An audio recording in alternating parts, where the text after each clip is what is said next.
L'Europe en 3 minutes, le podcast. Toute l'Europe vous propose de mieux saisir les enjeux et le fonctionnement de l'Union européenne en 3 minutes. Une série audio courte et sans jargon. Bonjour, je m'appelle Barthélémy Gaillard et aujourd'hui, on va s'intéresser à un sujet qui fait la une de l'actualité depuis des mois, la vaccination contre le Covid-19. Sur ce sujet, il faut bien comprendre que même si ce sont les gouvernements nationaux qui assurent la logistique des campagnes, l'Union européenne joue un rôle prépondérant. Prépondérant sur 3 points. 1. Le financement de la recherche scientifique et des achats de doses. 2. La validation des vaccins. Et 3. La répartition des stocks entre les États membres, mais aussi dans le reste du monde. Mais alors, quel a été le rôle précis de l'Union européenne en amont de la vaccination ?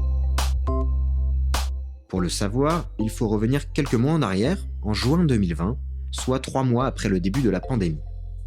À ce moment-là, la Commission publie une stratégie vaccinale européenne pour définir une approche coordonnée au niveau du continent et éviter ainsi d'avoir 27 politiques différentes qui aboutiraient fatalement à une cacophonie européenne.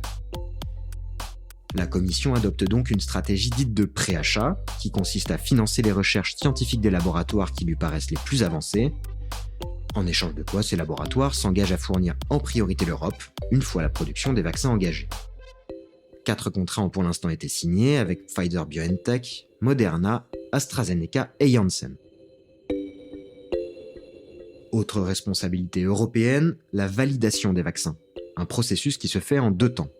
L'Agence européenne des médicaments rend d'abord un avis, favorable ou non, puis ensuite, la Commission européenne délivre une autorisation de mise sur le marché. C'est ainsi que, fin décembre 2020, les campagnes de vaccination ont pu être lancées dans toute l'Europe en quasi-simultané. Intéressons-nous maintenant au rôle de l'Europe une fois les campagnes engagées. Elle joue tout d'abord un rôle de répartition des doses, distribuées au prorata de la population. Concrètement, avec cette répartition, la France a par exemple eu droit à 15% des stocks européens.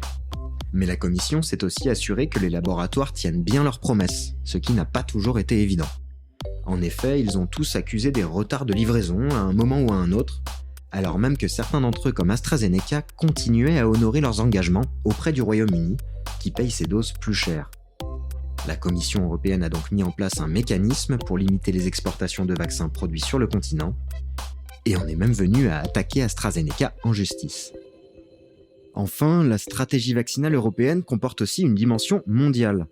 La Commission finance un mécanisme de solidarité planétaire pour aider les pays les moins développés à atteindre l'immunité collective, avec une idée en tête, formulée par la présidente de la Commission Ursula von der Leyen: l'Europe sera à l'abri seulement quand le monde sera à l'abri. Un objectif encore lointain. Retrouvez l'Europe en 3 minutes, le podcast, sur www.touteleurope.eu et sur votre plateforme d'écoute préférée.